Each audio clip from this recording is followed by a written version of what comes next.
are you, Ty? I'm fine, but how you? How you? Pretty good, how about yourself? Not to touch these screens. And then it all changed. Oh, and I'm so jealous. Well, Barbara's retired, she retired about 2 weeks ago. Oh, congratulations. After 41 years. One of the things that she insisted that she said she worked fix up in my office, but she said, you have to fix the right space for me somewhere else. We cannot both be up here all the time. So I finally got it done, finishes up. Ran my best light up, pick up UPS or something. Okay, it is 10:01, so I think we're going to go ahead and start. I'm so jealous. Good morning, everyone. Good morning. Chairman French, Here. Mr. Amester, Oh yeah, I'm here. thank you. Mr. Ellis, Here. Dr. Halloran, Dr. Halloran called me this morning. He is sick as a dog. okay, thank you. Mr. Dorrance, Yes, I'm here. Ms. Odell, Mr. Jones, Mr. Lakakis, Yeah. Mr. Cody. Present. Thank you. Okay, the other missing individual we have is Curtis. As we have fill-in Mike, as we call him now. Curtis had a minor in-and-out surgery for a dermatology event yesterday, which went a little deeper than they all expected, so he's not feeling up to coming in today. So with that in mind, we have a reasonably light agenda. We have actually no action items at all, which I think is the first time that's ever happened to us. We never talked about getting out early. I remain optimistic. It's a curse, isn't it? It's a curse. So first up is the approval of minutes. So we need a first and a second to review and open discussion. So move. Second. Any discussions on the minutes? Okay, Beverly, can we vote yet?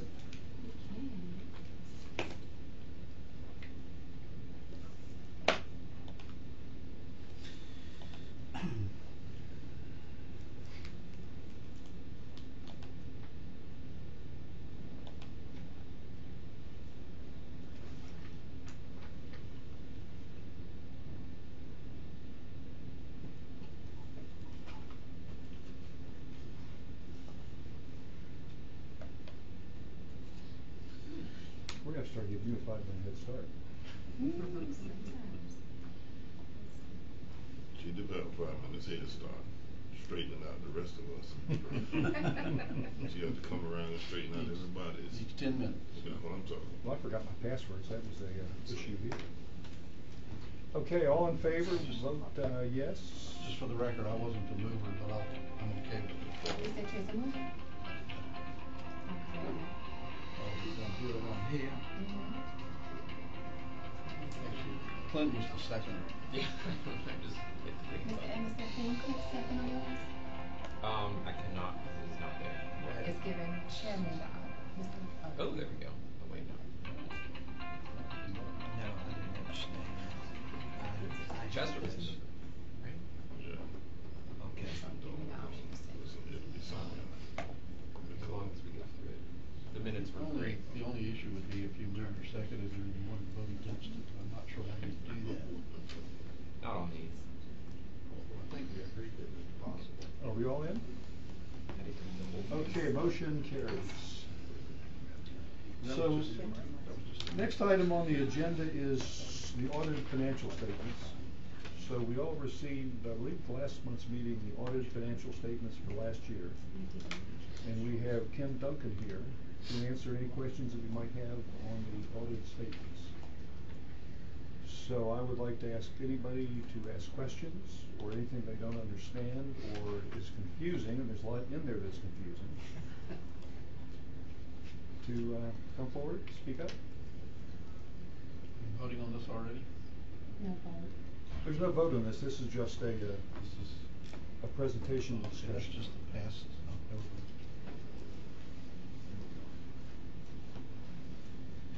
So any questions for Ken? I'm going to ask one for the group then, Ken. Sure. And it's not really a question, it's a procedural question. So when we look at these financial statements throughout the year, we look only at the operating portion of it. then at the end of the year, you roll in the capital portion of it. So maybe you could explain how that affects what we see each month on the operational side. And the other one I think that probably you could explain a little better to us is the OPEB adjustments. Okay. As well as this new GASB 75. That rolls through the Right. income Let me statement. address that one first, okay? Under prior accounting was under GSB 45. And when 75 came into effect, the 75 basically said you've got to book the full liability, projected liability payout, okay? Under the old rule, you only amortize a portion of it every year. And the full amount was disclosed in the financials as a note. So when 75 came into effect, we had to implement that and do a catch-up. I don't know if you also got the financials in front of you or not, but basically there was a $466,000 adjustment to catch up that liability. Okay, so the only difference is the full liability is now booked on the financials. In the prior year, it was full liability was disclosed in the notes, and only a portion was booked. Does that help? And why don't you explain to us what the liability is for? This is projected liability for benefits for the retirees. And it's an actuary calculation. It may never be fully paid out, but it's a projected liability. I know it's kind of... I asked him to do this to get the question started. I'm not a big numbers person. I'll absolutely admit to that right now. But they do fascinate me. How it all works together. How long is this your first year doing doing this for CAT? No. All right, great. So, just sort of like in a broader terms, if you're sort of coming in, I'm guessing like once a year to sort of look at the organization as a whole, was there anything that popped out that you found interesting or surprising? And how can we as a board sort of best focus our intentions in the next year? Well, I can tell you this, every year in the last couple of years, this thing has improved. Everything's just becoming, the whole process has improved. As Terry has added staff, this whole process has improved, and then the accounting has improved. And it's hard to say what you need to look at. You need just to pay attention to your budget, and that's the most important thing, is pay attention to the budget and the cash flow. But I can tell you the whole process has improved tremendously over the last couple of years. Adding staff has helped the accounting and the finance department tremendously. Does that help? Yeah, thank you. And then the effect of the capital budget being rolled into the... Basically, rolling the capital budget in, it basically shows additional revenue on the statement of revenue expenses. And the revenue is the capital contribution to acquire, the buses and basically the buses. So if you looked at the financial statements, the main thing you probably don't see on a regular basis is down in close to the bottom, you'll see capital contributions. Well, in 17, the capital contributions was $3 million.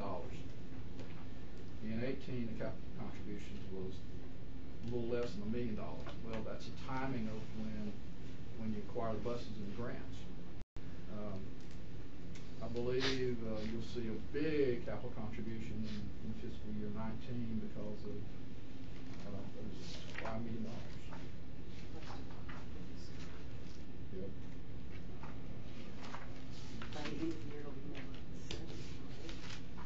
Yeah. So you're gonna see something around $7 million in capital contributions because of adding these new buses in fiscal year 19. None of those came in June of fiscal year 18. Some of them came in July, August of this year. So the main thing is the revenue. You won't see that revenue on the operating statements on a monthly basis. which is the same as the depreciation.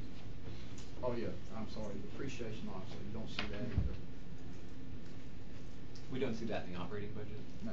We only see that when the capital budget comes in. You probably see some depreciation. About 300, 350, But 380 for the year on the operating, as opposed to the 4.2 million from the capital side. The depreciation from the capital side is really required through grants, mostly matching grants, so you don't see those. So you don't see the main part of the depreciation. You don't see the depreciation, you don't see the capital contribution that comes in to pay for the buses, which is recognized as revenue. Any other questions you want to ask of Ken before we let him go? I've got some really stupid questions for you later, Beverly, but I'm gonna not embarrass myself. Well, feel free to ask your questions during any of our committee meetings too, because Terry knows the answer to these things as well as Ken, I think. Yeah, the really significant change was implemented in 75. I mean, everything else is pretty consistent from year to year, with the exception that if you don't, the revenue stream may not be the same, because especially when you acquire buses, some years you acquire more buses than you do others. So that year, like in fiscal year 19, you're going to have a big influx of revenue from the bus additions. This is out of scope of your audit, so in a way it's an unfair question. That's all right. Because I know that you're not doing a internal control audit, but you do look at our internal controls? I do. Only to address how I'm going to approach the audit. Okay. So I can tell you that going through the process, if you look at the last page of this report, we've noted one thing is we issued an unmodified opinion on financial statements. Basically, we're saying that financial statements are presented fairly in all material respects. And we also disclosed that we didn't find any significant deficiencies in the internal control. I mean, minor things, we might mention them to management. Significant deficiencies, we have to report it. And we didn't have any of those. Yeah, I want to say 3 years ago you gave us several significant. I did. And those have been issues. resolved. Those have all been resolved, so you didn't see anything. Nothing. And that's why I'm saying everything's been improved. Over the last 2 years, the whole county process has improved tremendously. And she's added some very good staff. It's helped that process. We've also finished on time for the last 2 years. Yes, That's sir. a good thing too. And that's related to the staffing and the resources to be able to do it in a short period of time. Okay, do we have any other questions on the audit and last year's results before we move on? Okay, then, Ken, thanks for coming in. Thank you.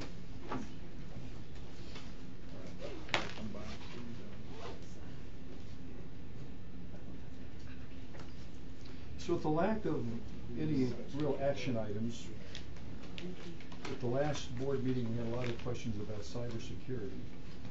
So it seemed like it was a good opportunity to bring in an update on our cybersecurity activity, both from what we do and this from an insurance standpoint. So Chuck, I think you're going to give us a brief presentation. Yes, sir. Appreciate you guys having us in today. Let me ask you this before you start. Is this the cybersecurity that we already have in place, or this is the one we talked about putting out, the RFP? Well, what Curtis asked me to talk to you guys about was cybersecurity in general, so to make sure you have a kind of an overall understanding of where the world is today, and then more specifically what CAT has implemented. So we'll cover a little bit of all of that. Right. So the RFP has not gone out. I don't know anything about that. Who knows? No, I think there is no RFP to put out for this. We have a cybersecurity plan and insurance in place. Go back and look at your minutes. We didn't do a cybersecurity one. That was for separate. That was a discussion within the mobile ticketing. Right, and we talked about before we do cybersecurity, they were talking about giving out an RFP. And Mike and Curtis said absolutely, and you said before we send it out, it will come back to us. So that's what I'm asking you for now. Are we before he presents his report, are we talking about what we already have in place, or are we talking about where we're going? So the RFP releases were for a mobile ticketing and for a new intelligent IT bus system for the CAD ABL. So those were the two RFPs that the board approved release on last month. So there was talk about IT cybersecurity, but I think it was related to the new IT system and the release of the CAD ABL RFP. I think it was related, the conversation, but we are not releasing an IT cybersecurity RFP. I think the only other discussion I remember on cybersecurity was whether or not we wanted to increase our cybersecurity Additional limits, insurance. which we talked about when we renewed the existing insurance policies. So Chuck is here to talk about where we are, because there was a lot of concerns last week when we started talking about mobile ticketing, as to whether or not we had adequate controls in on our cybersecurity system to protect the data of the people that are with us now and the people that will be with us if we go to mobile ticketing. So that's what this presentation was for, was to bring us up to date on what we have in place today. Cool. Good question.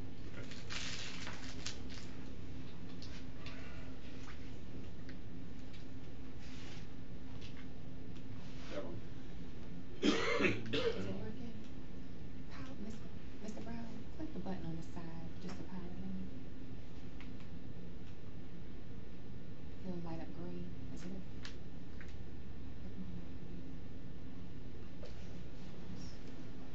Oh.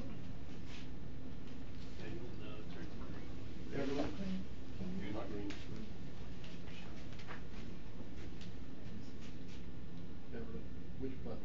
All off. Thank you. So I'm CEO of Infinity. We do your IT support. We're like an outsourced IT department. Pretty much anything dealing with information technology and CAD, we're responsible for. So cybersecurity is one of those things that we do for all of our clients. And one of the things we're going to talk about just in general, like I said, is a general overview of cybersecurity, and then talk about where CAD is. We'll skip that one. So what exactly is cybersecurity? And just before we start, some of this stuff is kind of complicated.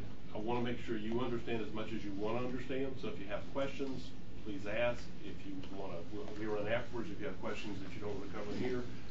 And anyone who wants a copy of this presentation that has a lot of terms and definitions in it, you're welcome to that. Just let us know. I'll be glad to take care of that. So cybersecurity is the protection of internet-connected systems, including hardware, software, and data from cyber attacks. For us, that means cybersecurity, meaning internet security, and also physical security. So what's a cyber attack? A deliberate exploitation of computer systems, technology-dependent enterprises, and networks. So we kind of lump anything that comes in as an attack on your network as a cyber attack, simply put. So you may or may not have seen things like this. This is pretty common these days. You get a message that says, if you see this text, your files are no longer accessible, probably because they've been encrypted. This is one of the most common things. Something attacks your computer, it encrypts your files. Typically, it spreads out throughout the network, will then encrypt your server, and the files become unusable. And you'll get a ransom notice. A lot of times in Bitcoin, because it's hard to track, there's a Bitcoin address that will ask you to submit money to. So here's a few cybersecurity terms that you've probably heard, and they vary throughout the years. Worm, program can replicate itself with an objective of spreading. Generally doesn't do damage. The whole point is to spread to computer. This was kind of an early generation of hacking. So they didn't necessarily hurt anything. It was almost like a play toy. Kids wanted to do this to see that they could. They liked to infect a bunch of computers. It didn't really harm anything. From that we move to viruses, a program that has the ability to replicate itself, and it does damage. They can come attached to a song, a video, a Word document. You can get an email in with a PDF. If you open the PDF has the ability to have code inside of it that then infects your computer. A Trojan, not a virus, doesn't do damage or delete files. They exist to provide a backdoor gateway into your computer. So the purpose of a Trojan is just that. It installs some hidden program on your computer that then gives an attacker somewhere else the ability to come into your computer through a backdoor that you're not aware of. They may install a keylogger to watch you type in passwords and bank accounts. They may watch what you're doing. They may communicate with you and tell you they know what you're doing. There's all sorts of ways this can be used maliciously. Adware, probably everybody's seen that. You install a coupon saver, you go to a website, and then all of a sudden you're getting pop-ups all over the place. That's a pretty popular and very widespread, very easy to do. Chuck. Yes? When you've got something like that, because we need to go through the whole explanation, like you just changed that too soon for us to see, you know, so that we can understand Yes, sir. it a little Sure. better. Do you want to go back to previous ones, or you want to start with Adware? Where would you No, like well, to go? we start right here. Okay. But, I mean, so a lot of people don't really understand about the cyber portion. Yes, sir.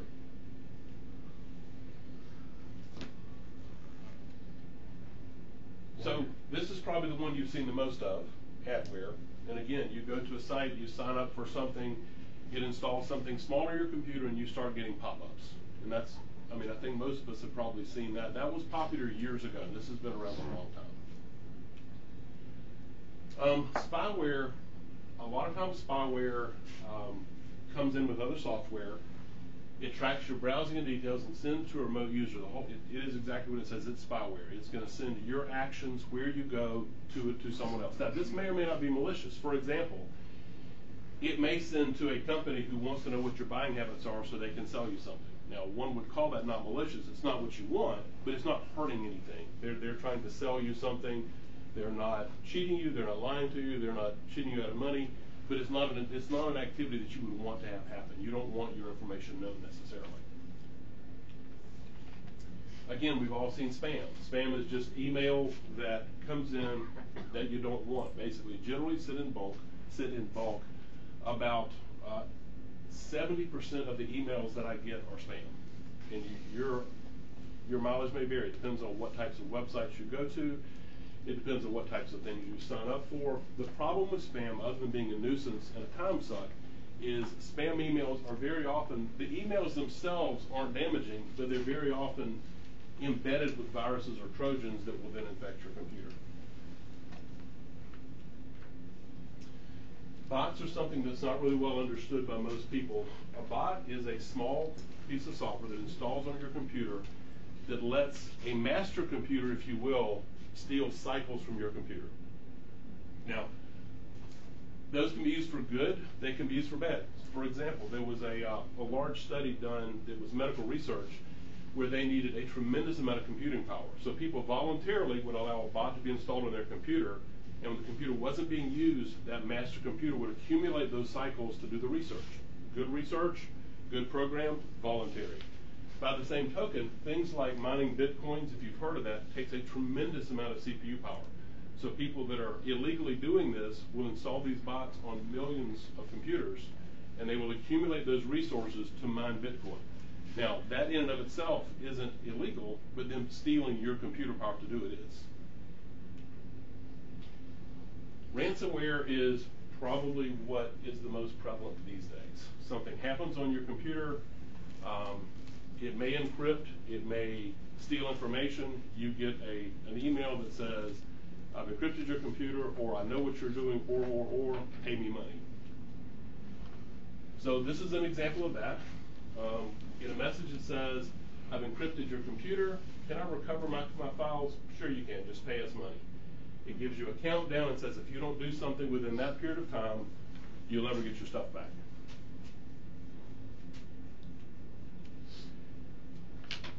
The scary thing about ransomware, how many of you have heard the term dark web before? Okay. Dark web is just what it says. It's a part of the web that you can't get to by normal means. You can't go to your browser and get to the dark web. You have to install a special browser. It's not difficult. But things that are on the dark web are the things nightmares are made of. There's everything there from child trafficking, porn, ransomware, drugs, you name it, and it's on the dark web somewhere. The dark web is so bad. This is an example of ransomware as a service. So you can log into the dark web. You can subscribe to a service that will let you build your own ransomware and ship it to people and start making money. I mean, it's a packaged service to deploy ransomware. So it's easy to do. I mean, it's child's play at this point to do this. So who wants to attack us? I mean, we run buses for a living.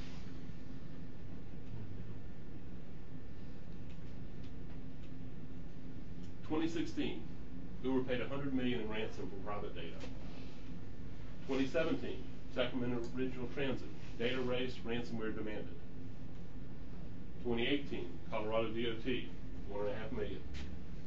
Recovery. They probably didn't pay the ransom, they spent it recovering their data. City of Atlanta. According to Deloitte & Touche, a cyber attack or threat could affect everything from municipal transportation to high-speed transit rail.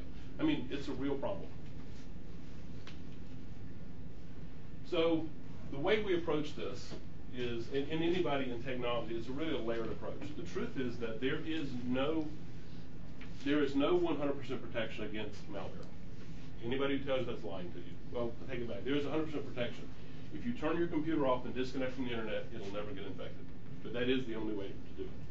So what you do is it's like anything else. It's a series of protections, just like a bank. There's a layered approach to security. So for infrastructure, we have a firewall, which is a device that sits between the network and the internet. And the firewall has rules that say what can go in and what can go out. That's kind of basic. You have antivirus. Most all of you have antivirus on your computers. You have anti-spam, which is software that watches email coming in and strips out things that it perceives to be bad. And then you have group policies. And all group policies are a set of rules that are implemented on your network that dictate certain things. For example, if we want everyone to have complex passwords required to access the network, a group policy enforces that rule. So things that are done, password complexity, most people don't change their passwords.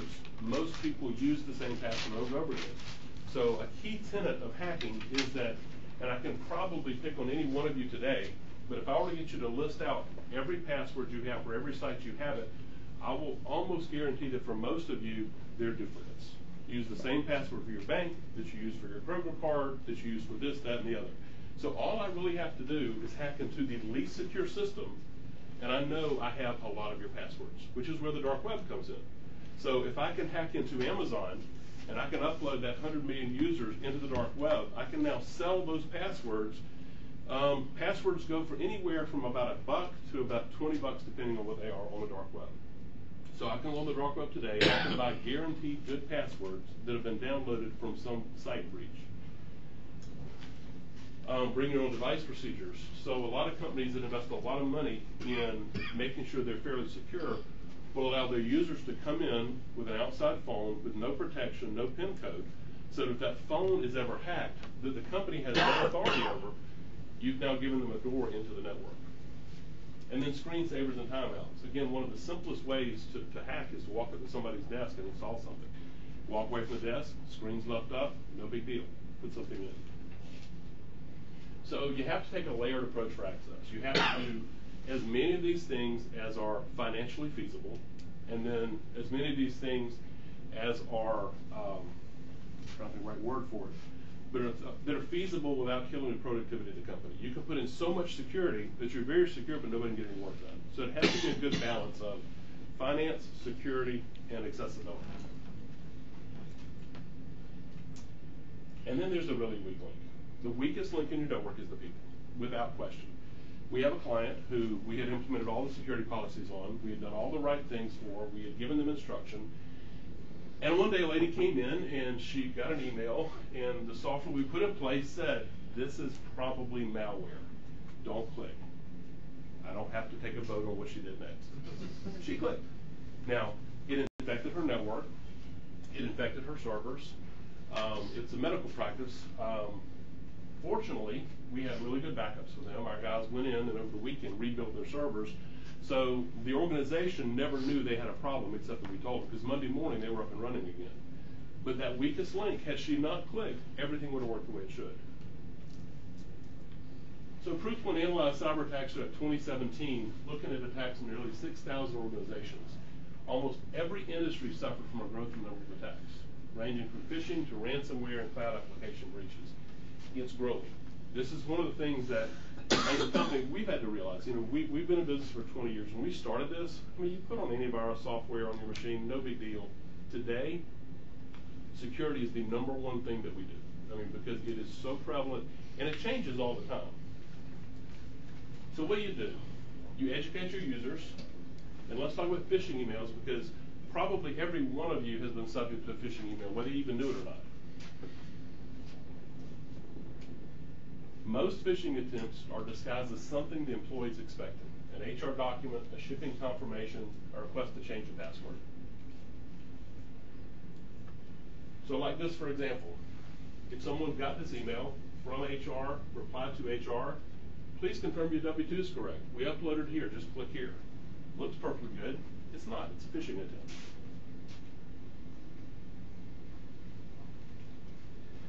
Name check. If you receive an email or an instant message from someone you don't know directing you to sign into a website, be wary. If Amazon sends you something that says click here to check your package, the best thing to do is go to Amazon. Don't click there, go to Amazon, because the same message will be at their website. Banks as well. One of our staff got an email from her bank, she thought. The interesting thing was she knew that bank was personal and they didn't have her company email address. So it struck her as odd before she clicked. So she didn't click, and it was phishing. It was an attempt to phish.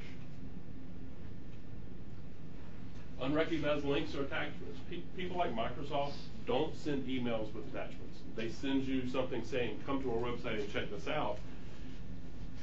But phishing attempts almost always have an attachment or a link. And you may or may not know it, but when you look at a link, so I can find one here, like this link, it says this is called a URL. It says this, but when you set up a URL on an email, you can set it up to say whatever you want. So if you were to get this email, you were to hover your mouse over this, you would probably see, because what Outlook does is it shows you what the link really is. You would see below here some long string that looks nothing like this, and that would tell you this doesn't match where it's really taking you, therefore it's probably bogus. So that's unrecognized links. This is another one. National Bank, we haven't received your termination letter. You might have unintentionally overlooked your invoice. All of us are going to look at that and think, oh my gosh, I forgot the payment. Let me take care of this quickly. They prey on that as well, our sense of urgency. We're busy, we get a lot of emails, we want to dispatch things quickly. They count on that. They count on you not pausing and thinking, does this really make sense for me? So this was actually an email that I received. It was odd because the company is somebody that we have talked to but have never done business with. So I got an email saying, they've sent me a fax of the information about your order. Please react quickly. You can view this letter in the file below. So on one hand, this seems okay. They're sending me a fax, but there's a lot of little things about it that warn. Number one, we have software that warns there's a macro in this, and a macro is a piece of software that's going to execute if I click this. So email shouldn't be executing software. Number two, it struck me, I don't do business with these people, therefore I shouldn't have an order. And number three, they say they've sent me a fax letter, but they've got a file below to click on. So if they fax it to me, why are they sending me a file? So there's just a lot of things that should click with you that something's just not quite right. Poor spelling or grammar, and I'll never understand this. They have the sense to write all these really extensive code, but they can't get the English language right. So you'll read it, and you might have to read it 2 or 3 times and realize the tense is off, a verb is off, one thing's mispronounced or misspelled. It just doesn't feel right. So this is one of those types of things. Remember where it was. Details misspelled. Now, if I was sending this out of Outlook, it would have highlighted it and said it was misspelled. Probably not valid.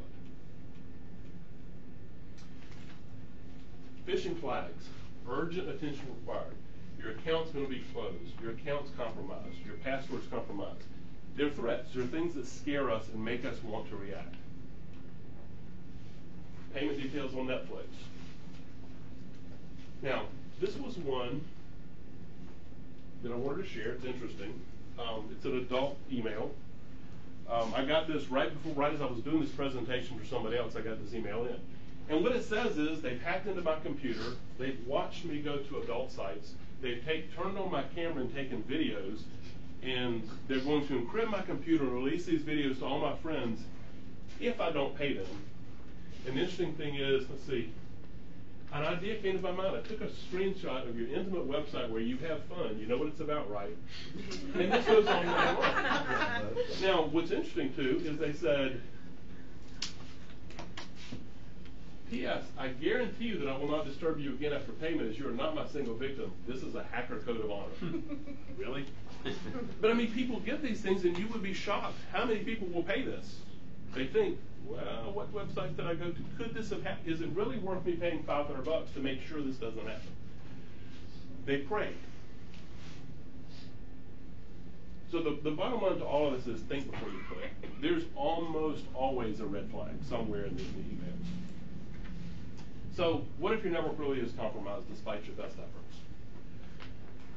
First, have a plan. Know in advance what you're going to do. It's like anything else. Plan before it happens. When you come in the morning and something has happened, forget about CAT and what we do with CAT, because we'll talk about that in a second.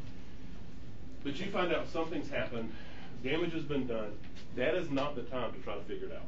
That's the most expensive, least effective way to fix this, not to know what you're going to do before you do it. So have a plan. Particularly if you're subject to regulatory requirements. We deal with law offices, we deal with HIPAA compliant companies. They have certain requirements. If they're breached, it doesn't matter what they want to do, they legally have to do certain things. You should know that ahead of time. If you have legal reporting requirements, you need to know that. Tell your IT team. As soon as something happens, we get those phone calls all day long. We have good protections in place. We do not have any clients, honestly, in the past 2 years, we have not had a single breach in our clients because of the protections we put in place. However, every day we get phone calls from everything from line of business workers to CEOs going, Chuck, I got this email, should I click on it? If you don't know, ask. I mean, that's what your IT company's there for. Know your policies. How frequently do you back up? What are you backing up? Where are they going? Are you sure you can recover from those backups? Because at the end of the day, if something happens and it hits the fan, your backups are what you're going to fall back on. Best way is prevention. So standard cybersecurity measures. These are things that we have in place at CAT. Workstations are patched. We keep them up to date with all the Microsoft release security patches. We manage your firewall. You guys have firewalls at each site. Those firewalls have fairly strict policies about what can come into the network. The software is kept updated and the rules are kept updated. You have antivirus software. Every machine here runs antivirus software. Every email account is run through spam filtering, and you have fairly tight security policies on everything. Passwords have to be changed, they have to be complex passwords, and they can't be reused. We also have advanced security here. The downside to antivirus software is the way this works is antivirus software looks at signatures. So a hacker somewhere writes a virus. That virus is a program, it's a piece of code. It infects a computer. As soon as it does, the software on that computer, let's say you use McAfee antivirus, reports that there's been a breach, it reports it to McAfee. McAfee's programmers look at that virus and go, how could we have recognized this virus? What's the code signature for this virus? They put it into a library. The next time they do an update, that antivirus software knows about that code. So that's called a zero-day virus because between the time it's first launched and the time we can detect it, there's a window in there where machines are going to get infected. The other problem is that viruses have gotten smart. They modify themselves. They will install and then change their code so they can't be detected. So one of the things we've done here is put in behavior-based software. So instead of just looking for a pattern, it looks at what something's doing. So for example, if you run Word and a Word document tries to install a program, this software says, hey, Word should not be installing software, therefore let me ask if this is correct. So it looks at what the software is doing rather than just those viruses patterns. Vulnerability testing. We have software that attempts to break into the firewall from the outside to make sure there are no holes in that firewall that hackers can come through. DNS management, all that really means is that when someone clicks on a link here, the first thing that happens is that link is sent to a cloud server that says, do we know anything bad about this link? If not, it allows the request to go through. If so, it stops the request. We monitor the dark web constantly for any of the CAT email addresses to see if there are any passwords for CAT email, for CAT employees in the dark web. If so, we notify them, which means they need to go and change their passwords. And then finally, we do employee awareness training. What this does is send simulated phishing attempts to the email accounts of CAT employees. If they click on something they shouldn't, it tells them what they've done, it lets their manager know that, and it sends them video training on how to be aware of this so it doesn't happen again. So it's some of the best security that can be implemented. And that's it. Anybody have any questions or want to talk about anything else up here? Beverly's, is the queue on? It's on the side. Is there any questions for where we are today? Where are we? I think that's what he just told us, what we've got. Yeah,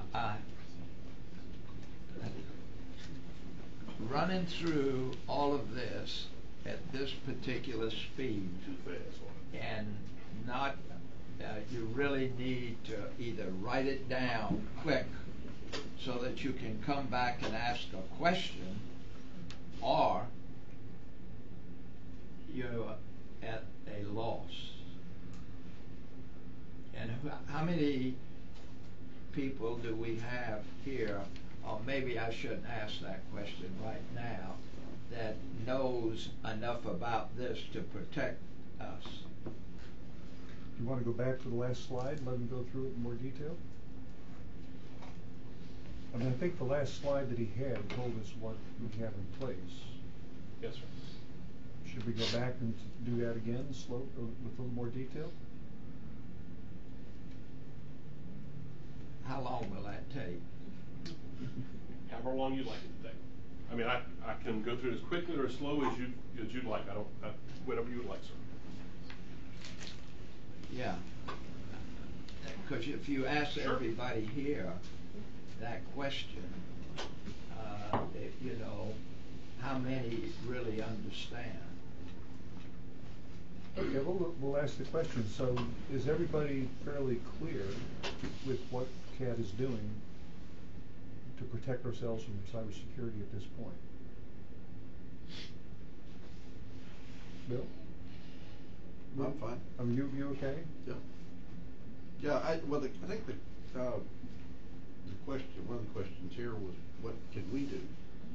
And I think the most important thing we do is the cautions he's talking about phishing and other malware. That just, you know, your personal behavior on the computer is the most important thing. What the kind of system protections we need, they're taking care of behind the scenes. That's not something for us to be concerned with. What we just have to be very careful about is opening documents and emails that we're not sure of, that sort of thing. And I've gotten really sensitive about that. You have to be. Well, the city had a breach about the same time that Atlanta did, and so we've gotten really skittish. And I can't even sign into my city email, and maybe this is something we want to consider too. I can't even sign into my city email without getting a double verification through my iPhone.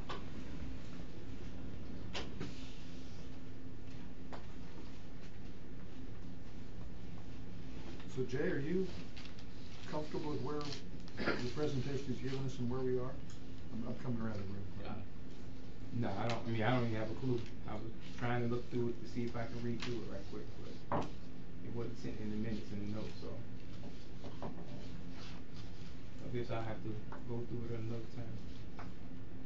Now, this is important. Why don't you go through the two steps, how CAT prevents cybersecurity again? Okay. There's really two parts to this, and we only present it as that as one is kind of standard of what we do, and one is an extra layer of protection. Other than that, it's all one seamless thing. So let's just walk through this. So the first thing says workstation patches. Microsoft on every Tuesday releases patches or updates to their software, be it Office or Windows. And a lot of those patches are intended to plug security holes. You've got to remember that Windows contains millions of lines of code, and there are bugs in it. There are hacker sites, there are white hacker sites that find bugs and report them.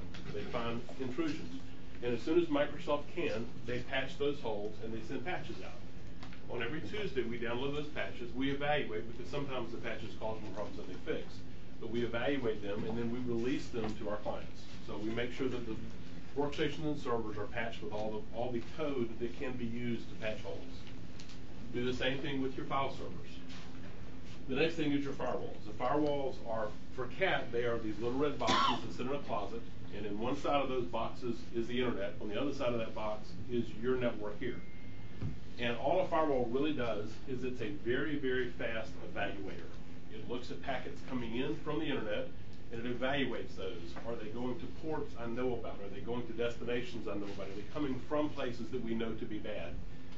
And those firewalls are constantly updated. The firewall vendor sends out code, and we may find, just as an example, they may find malware that comes in on port 677 for SQL Server. We have to know that you guys happen to use SQL Server, so we want to set the firewall so that if something comes in on port 677, we want to block that. So we're actively monitoring and patching those firewalls. Your antivirus software you have is kept up to date on your workstations and servers.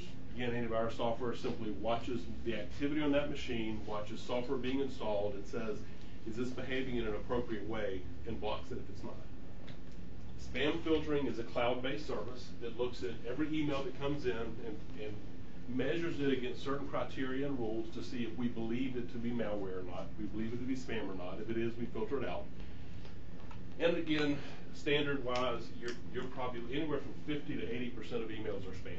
So millions of emails are filtered out of CAT's email every day. And even so, some gets through. And then we have general security policies. And security policies are nothing, in a very simplistic view, security policies are rules that are set up on the server to make certain things happen. Like to enforce all CAT employees have to have complex passwords. They have to change their passwords every, is it 30 days now? Every 30 days. They can't reuse any one of probably the last 6 passwords they have. What we do is we employ Microsoft best practices for password encryption, password security. So those are the basic policies we have in place. Above those, we've gone one step further. We use a next generation. Yes, sir. Sorry. Sure. Just a second. Certainly. Are any of the board using their computers regularly now, or are we just leaving them with you? We just leave them because we don't. I know some of us do. That wasn't my question. Is anybody using? No, everyone's leaving them now. Okay. Yes, sir. I was going to suggest, some of that might be, for what we do, it might not matter, but the idea of having to change your password, employees changing their password, we're not doing that as a board. But if we're not routinely getting into the system, then maybe that doesn't matter. I think it'll be okay because we keep it powered off most of the time. I'm routinely not getting in the system because I have a hard time getting on it at home. And no one wants to address that, no one wants to fix that problem. That's why I leave mine here for the record. Good. Yes, sir. So we've moved ahead of the standard malware protection, the antivirus, with the next generation malware protection that actually, instead of just looking for the signatures of viruses, watches programs execute on the machines and traps them if they're doing things we don't want them to do. Just put very simple. Can we back up for 1 second, though? Certainly. Coming back to these tablets and Yes, sir. us as board members, I know I have within, they've set up for me, if I get an email to the Catch a Cat address, it also bounces it to my personal address. Am I a weak link? Because of that, no. Now, What about responding? I was going to say, when you send out, do you send out from a Catch a Cat address, or does it come out from your personal address if you send something? Really? I'll do it both ways, because I have to use a separate Apple. See, the Apple's the other loose cannon here, because I think some of us are using Apple phones and Apple tablets. So I may send it out on a Catch Cat address and I initiate it, but if somebody sends it to me and it bounces to my personal address, I'll answer it on my personal computer. That should not be a problem because any email that comes into here, regardless of where from, is being filtered. Do you use the external computer to remote into CAT servers? No. Okay, if it's only email, then it wouldn't be an issue. There is a possible tunnel for people that come in remotely.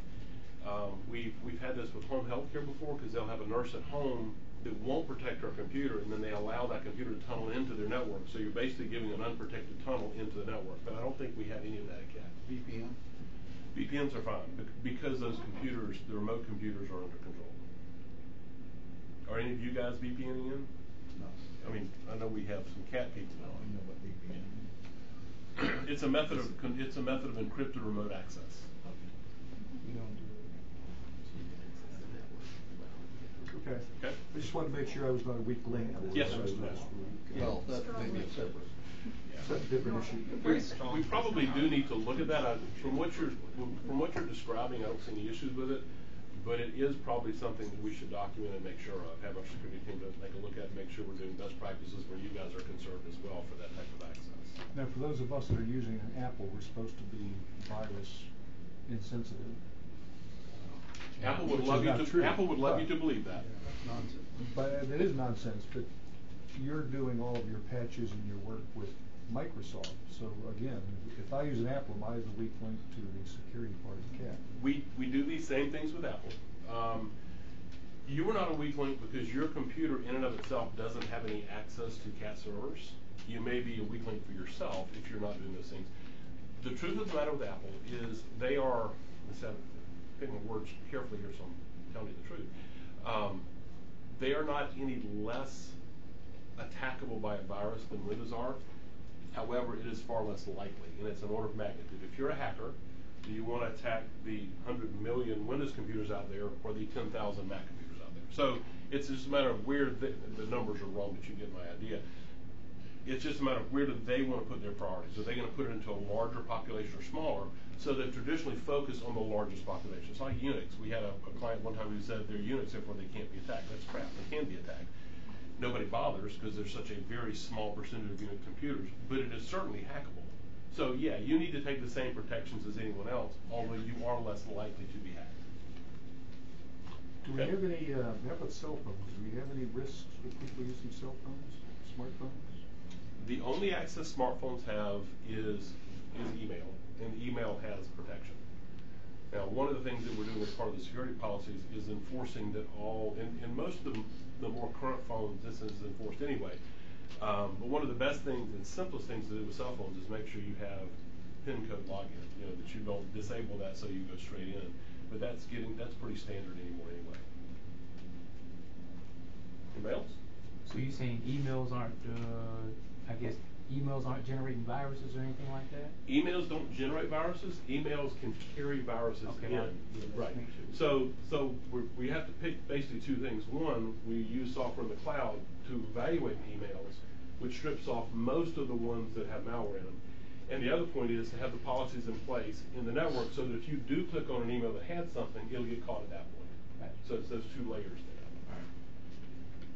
So then the vulnerability testing is simply an application that runs outside your network on the internet that tries to come in through your firewall maliciously. Now, it won't actually do harm, but it tests the same paths to make sure they're being blocked. Pretty simple, not really useful because if you're doing all your work, you should be on the firewall. That will always be denied, which we do, but it's just a kind of a double-blind test to make sure those are being done. DNS management, put really simply, when anyone inside the Chatham network clicks on a link, what happens is there's a little tiny application on their computer that sends that link to a cloud server that looks at a database to see if that link is something it knows about, positive or negative. If it's negative, it declines the request and says you have to contact administration. If it's positive, it goes through. It happens in milliseconds. They never notice it, but it's a good safety check. Dark web monitoring. This is done by email address. So scans are done on a monthly basis to go to the dark web databases, look and see are there any catch-a-cat email addresses there with passwords that are available. If there are, it immediately sends an email to that person and says, your email was found on the dark web, please change your passwords in these accounts. So it's just, again, a check to make sure this stuff is not vulnerable. And then the employee awareness training basically consists of a system that sends random phishing attempts to every employee at CAT, looks like regular emails, to test and see if they click on links they shouldn't. If they do, there's a report that's generated that's given to management, and the employee is sent a link back that says, basically, in a polite way, you failed the test, watch this and it'll show you what you did wrong. So the idea is simply, and for what it's worth, we just completed a series of this and we had 0 employees that clicked on it, which was a very, very good sign.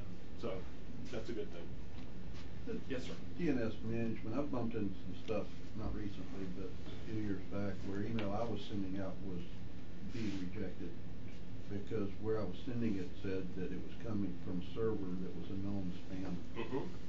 That's what you're talking about here. That that is connected to that, and that happens sometimes. Unfortunately, it's less prevalent now. Several years ago, sites like even Gmail would get reported as spam. So all of a sudden, all these emails are being blocked. But yes, that definitely can happen. And what happens? Sometimes it's unintentional. Let's say that the way this can trip you up, you have to be careful. Let's say that CAT decided to do a marketing campaign, and this isn't even practical, but they decided to send an email to every person who'd ever ridden a CAT bus. So all of a sudden one day they send out 100,000 emails in a block. Well, that many emails coming out with the same thing is going to be seen by the powers that be as you trying to spam the world. So more than likely, you're very quickly going to get reported as a spammer, and your email address is blocked. And then we have to take some action with the back end and go, no, here's what happened. They're really not spammers, and so on and so forth. But that's how that works. It looks for mass blocks of similar emails, and it blocks that IP address. Any other questions? Yes. Yes, sir. On the employee awareness training, you say that you send them links to test them. Yes, sir. If a real hack came through, can that compromise the system? If a real hack comes through, and this is one of those, it depends. If a real hack comes through and they click it, it depends on what it tries to do. If it's a virus, the antivirus software on the computer should catch it. If it tries to encrypt something, another one of the policies, and this is a really common, really simple one, in a lot of networks that don't have good protection, every user on the network will be an administrator, which means that, let's say you have a CAT computer and you want to go to a website, and it started out perfectly innocently. You need to go to a website and download a financial calculator. So you download it, you install it on your machine, no big deal, you get your job done. The problem is that if you can install a financial calculator, you can also install a virus. So one of the first things that you do is you strip away admin rights from every user in the network so they can't install software. Well, if you can't install software, that often means you're blocked from installing malware as well. So that's one of the first, so these, again, it's this layered approach. You keep adding layers in to block as much as you can. I will say, as large as CAT is, they have never had reach. So, and you know people are trying to, absolutely, better be careful saying that. But we have very good backups as well. So we have the redundancy there, so that if something did happen that all the technology in place didn't catch, we have the ability to put it back the way it was. I have a question, just Yes, sir. curiosity, Sure. not relevant to all of this, but at the beginning you talked about worms and you said that Yes. worms were essentially non-malicious. Wasn't Stuxnet a worm? It was a worm that had other stuff in it. But you know, it's funny, Kat and I had this conversation coming over here. You have to start somewhere as a base frame for this terminology, but it's such a sliding scale.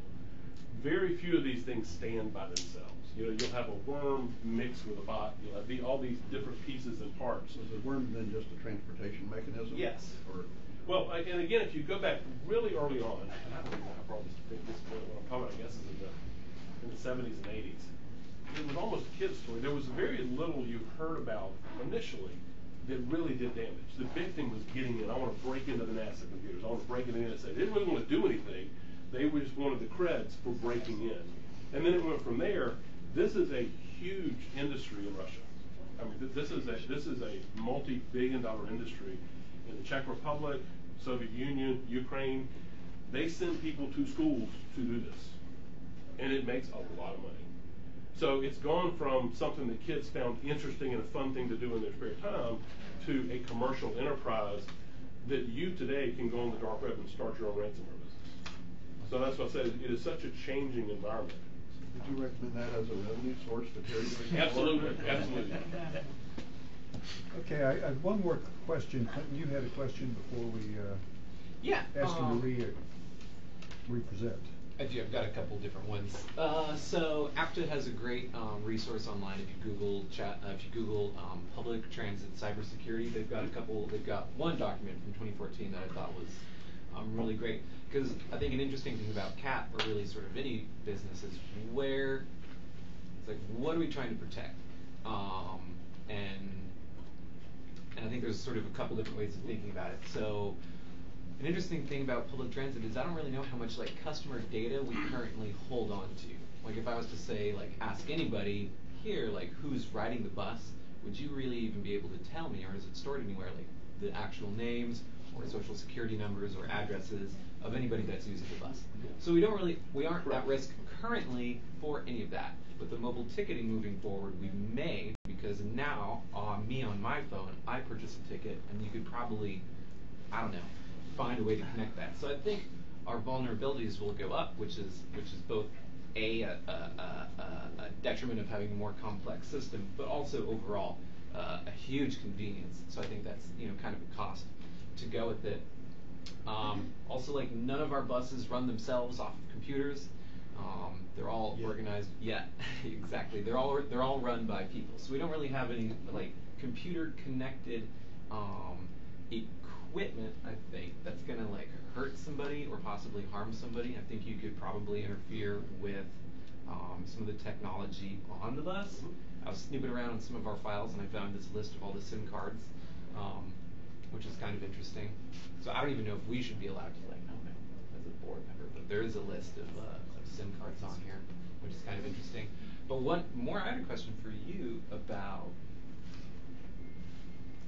cloud-based software, because we're sort of moving to where we'll be like the mobile ticketing app.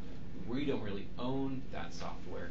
We're simply paying to have a portal opened up to us for us to use it. And I think as part of the RFP, specifically as we move into sort of having more technology for people to buy tickets and more technology to track the buses,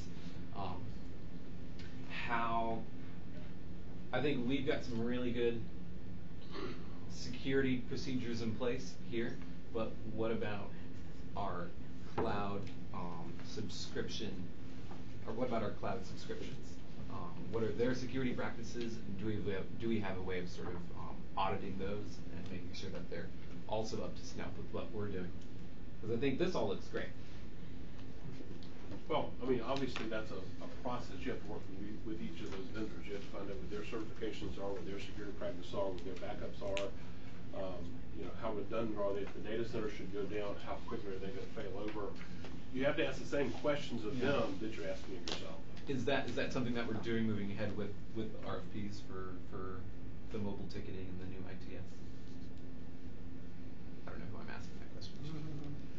So what we've done in the past is write the scope and negotiate with the vendor where we transfer as much of that risk with the customer's personal information to the vendor in the contracts. Got it. I don't know currently what the status quo is or what we'll be able to do, but we always try to at least equalize the risk, but transfer as much of it to the vendor as we can legally. And to your comment about CAT's risk, I think you have to separate it into several possibilities. So the most simplistic that you don't have a lot of risk from is purely financial. So I'm going to log in, I'm going to steal your bank accounts, I'm going to steal your customer's personal information, I'm going to sell that information somewhere else. So we don't have a lot of risk. I would say probably not a ton of risk, right, absolutely. The second risk is one of PR. So I hack into your equipment, I get the feeds from all the buses, and I make it public that I have that. It doesn't hurt anybody, it looks really bad for CAT. Yeah. So there's that, there's a ransomware thing for that. The other is purely operational. So I hack into your computers. Something that hackers are doing now with backups is they will hack in, they will interfere with your backup unbeknownst to you. They will wait 6 months, 9 months, a year until all your backups have aged out. Then they encrypt your server because now you have no backups. So let's suppose that someone came to you talking about financial risk, came to CAT and said, here's the deal. You have no backups. We've encrypted all your servers. You have no routes. You have no bus management. You have no mechanical records. They're all encrypted. What would the dollar value be to replace that? I suspect it would be high. So that's probably your biggest exposure. And that's a good segue to move into the next presentation, which is what kind of insurance do we have if something goes wrong? So I mean, like, real quick, so we've got this computer. This was given to me, and I just sort of like going online, going on the document search or whatever it's called. I found server S, which has lots of information on it, and just so that's being backed up, I guess, and there's continuously. Yes. Yeah. All right. Yep. Very cool. Everything that you see on the CAT servers, actually every image. Is that stored here, or is that at Quinnet, or is that? I'll explain that. Every image of every CAT server is stored on a local backup device. It's actually a server. Every snapshot of those is compared to the last snapshot to see if a virus pattern has been introduced to it. What happens when those snapshots are taken is inside that other server, they are virtually spun up as a server so that we know that they're bootable. They are then pushed to an East Coast and a West Coast data center. So there's actually a server copy on the server, multiple copies on the local device, a copy on the East Coast and a copy on the West Coast. And they're all audited for viruses and bootability. Cool. Okay, well, Chuck, thanks a lot. Yes, sir. Absolutely. And Kat handed out these little cards. They're just kind of little reminders of what the malware is, what you guys can do to protect against it, and we're going to hang around if you have any questions or anything offline. We'll be glad to entertain those. Thanks, Jeff. Yes, sir. That's great. This came up last month when we first started to talk about mobile ticketing. And the whole cybersecurity issue became sort of a forefront. So I guess now you can tell us if something goes wrong. Yes, sir.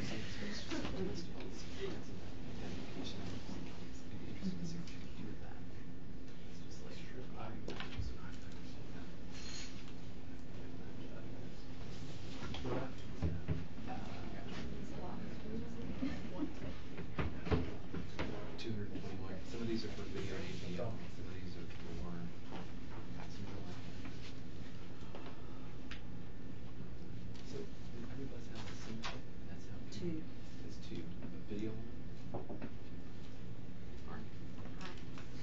Okay, Morning. thank you, Beverly. Good morning. I morning. think I know everyone, but I'm Erica Franklin, Director of Safety Training and Environmental Services and Insurance Guru, hopefully.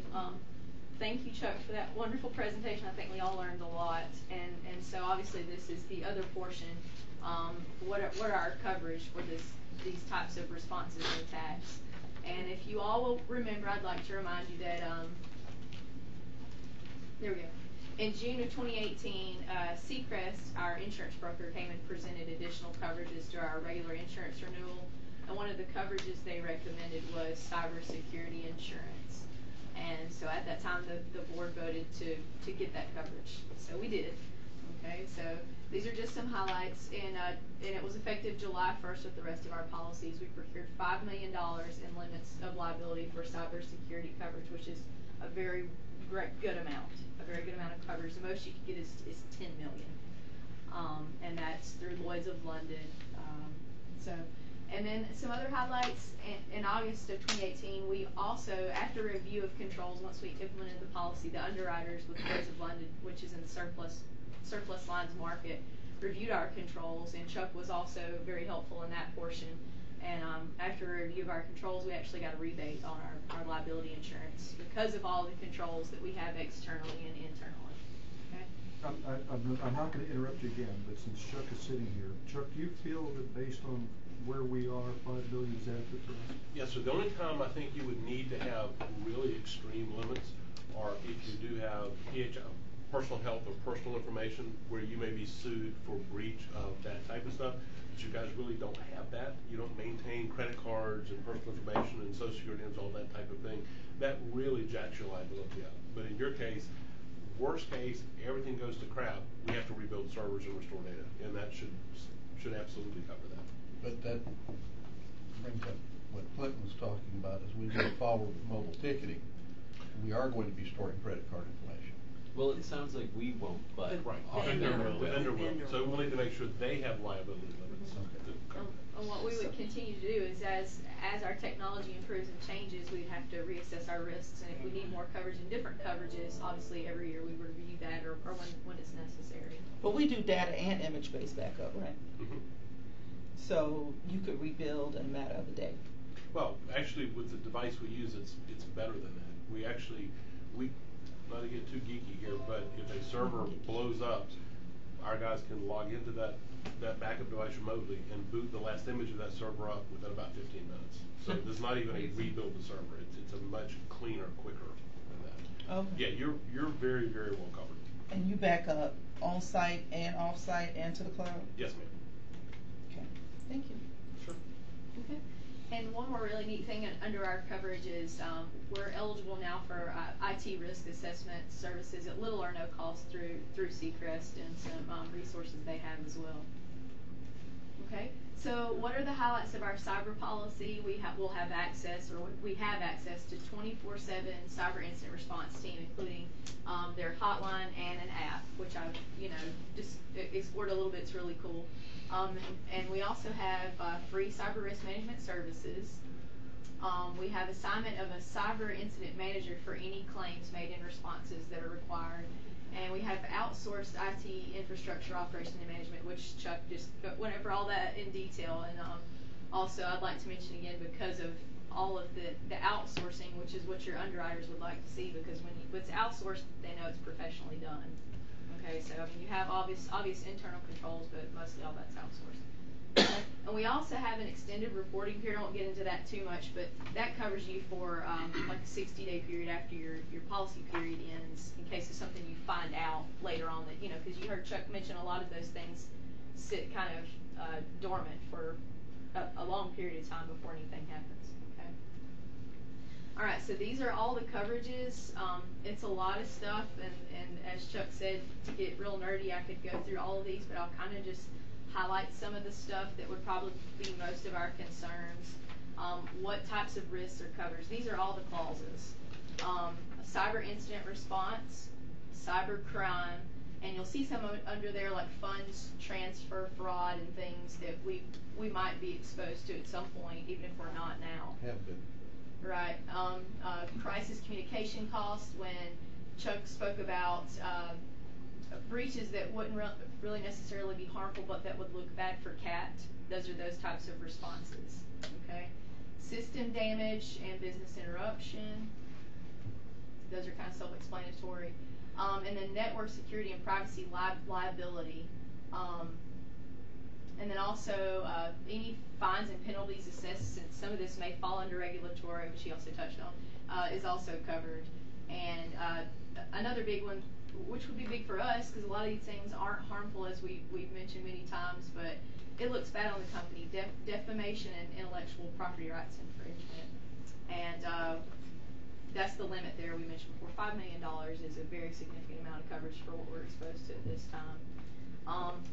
Chuck went over a lot of the evolving risks. He talks about the cyber landscape is always changing, because they're always coming up with new ways to try to attack us, and we have to constantly change our ways of responding. And I won't go through the numbers again, because I'm pretty sure Chuck could correct me on this. I hope he won't, because it'd be embarrassing. But hacks are malware. Accidental disclosure are our biggest exposures for CAT. Okay. I'll kind of go through the types of risks that are covered, just to kind of break it down more simply, so that we really understand, instead of the big terminology that the insurance companies use. Extortion attempts, including threats against CAT to use malware or prevent access to our systems. Costs that are incurred to prevent the attack. Okay, so that's what we're covered for. Cyber crimes such as fraudulent impersonation resulting in some sort of wire, funds, or transfer. Any cost that is involved in us notifying an individual whose privacy has been breached, as well as to the credit monitoring services. So it goes pretty deep. I won't go through all this, because I could tell you all day about what kind of coverages are included. But there's damage to CAT's electronic data processing systems, any liability arising from transfer of malware to a third party, post-breach remediation costs, because these are where the costs really come in, are the remediation and the cleanup and the rebuild. So any other related expenses associated with privacy, security breach, or threats. And that's really it in a nutshell. I mean, like I said, these coverages are pretty in-depth, but this kind of gives you an overview of the clauses. Okay. Any questions? I'll add a comment. Okay. After Chuck's presentation, I'm glad we voted to get this coverage.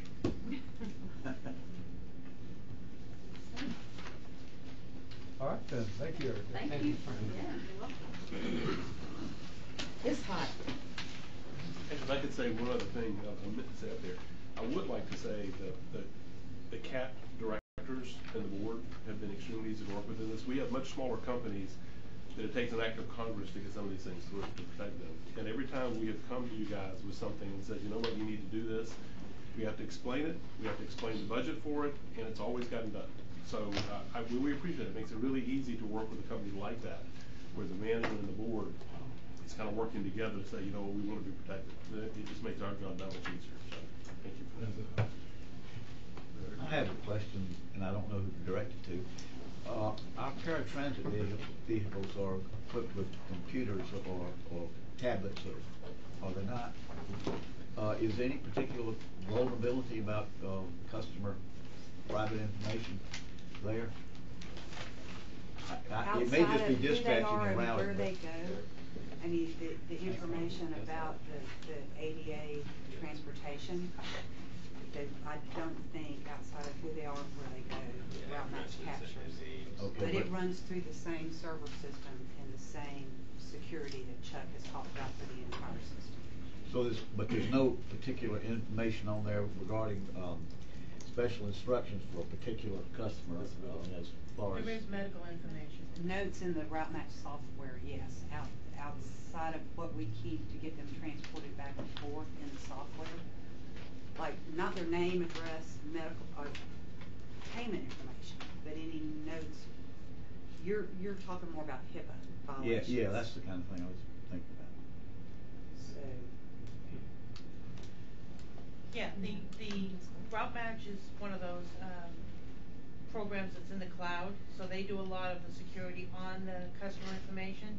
But when we transmit it to the tablets, we're transmitting names, addresses, and medical information. We don't collect social security numbers or credit card numbers or anything like that. But there is medical information that goes.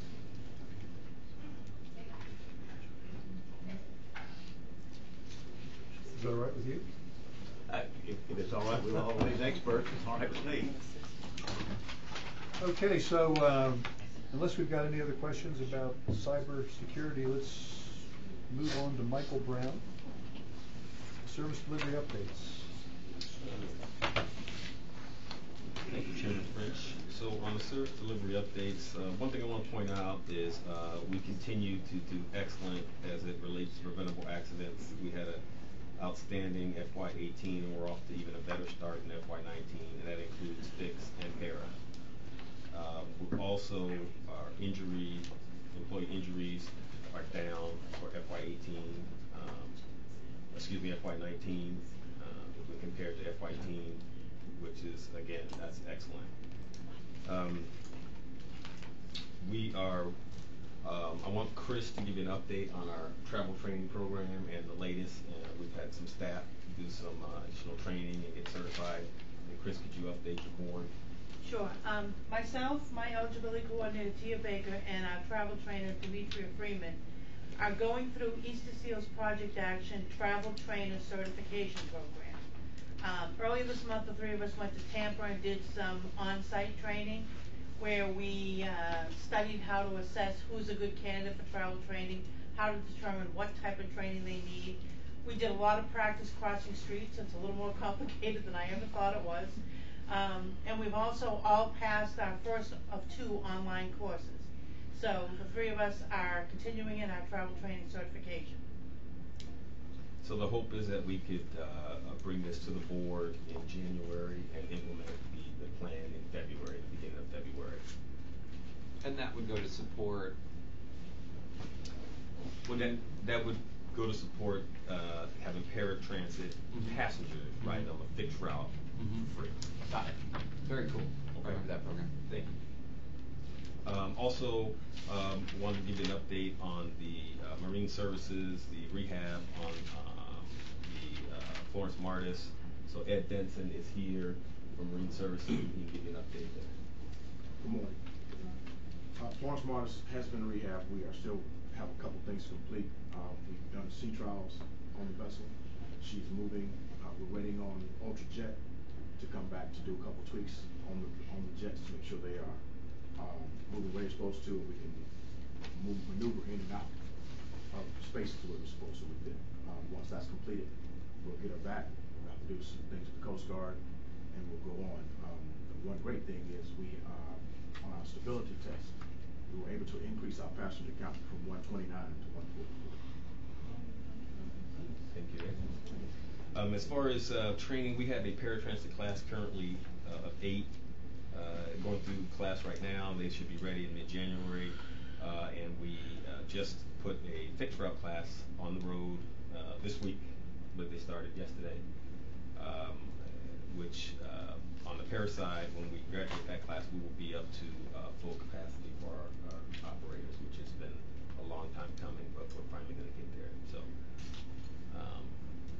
at this time, I'll answer any questions you have as far as service delivery. Bill?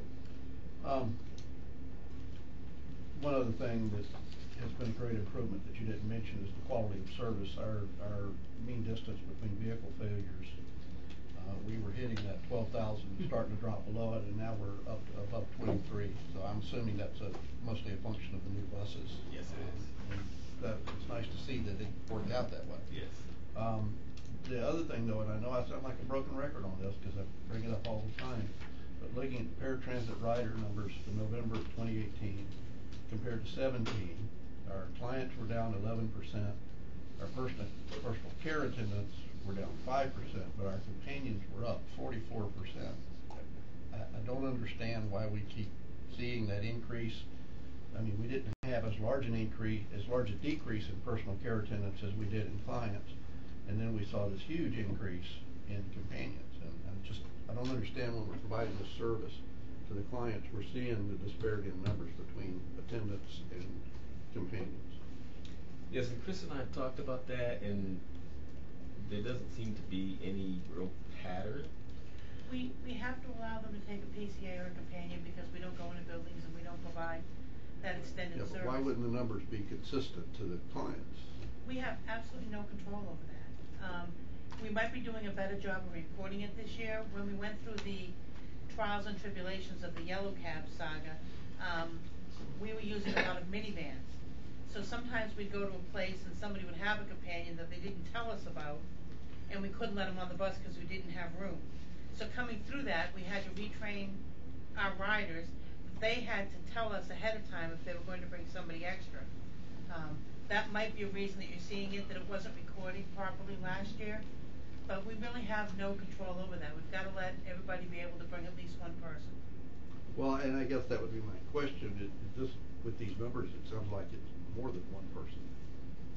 And sometimes it is. If we have space available, sometimes it is. A particular couple of nursing homes will schedule 3 or 4 riders with, 4 or 5 companions, so they can take one bus and they take everybody over to Walmart. The companions are paying a full fare, so it's no. Okay, so they are paying. Companions as if they were riding a fixed route. Right. Okay. PCAs are free, but companions pay full fare. Okay. Well, then the more the better. Well, I'm good with that, so fine. I'm done. Any other questions for Mike? Mike, I had one. Well, they're not a lot. Paratransit complaints went from 4 to 8 per month. What are you still seeing? I saw that somewhere. Well, no, that's year to date, and actually, we had 4 in the month of November, 2 last year, and for the year, the average is 8, and that had a lot to do with when we went through the yellow cab saga. We were having double digits complaints in the teens and the 20s as well, so that pushed our numbers up. But for last month, it was on 4. So that's why you're seeing that 8 day. That's a year to date number. Okay. Any other questions? Then, Mike, I guess why don't you tell us if anything's going on within the state? Sure. I'll be glad to. Excuse me for my voice. I'm nursing a cold. We did have a very important meeting yesterday in Atlanta of the Transit Funding and Governance Commission, with them releasing their final recommendations. Very pleased to say that our single county initiative was contained within that. The recommendations are very heavy on governance and unfortunately very slim on funding. The recommendation ultimately is to create a Georgia Transit Agency that will organize all of the transit functions with the exception of MARTA. And of course, MARTA will be included within the ATL region so that CERTA and Greta will be combined into Greta. You will have the ATL, and then you will have Georgia Transit Link. And Georgia Transit Link will focus on rural, the 10 other metro systems, and bringing in the other healthcare transit and development services transit functions as well. There will be roles for the RDCs. There will be 9 districts that will be created out of the existing RDC structure.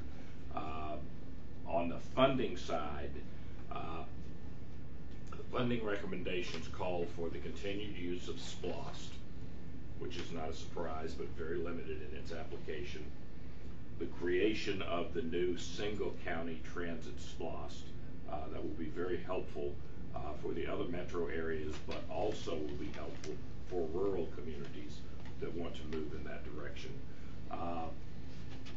State bonding funds, such as the $100 million that the state did provide this year for ultimately BRT lanes up Georgia 400, and then 2 pilot programs that will be focused, one on workforce development and connecting workplaces with employees, which is a very significant challenge in rural Georgia, and the other would be to create a pilot grant program to move direct funds into counties that are truly extremely disadvantaged and do not have money.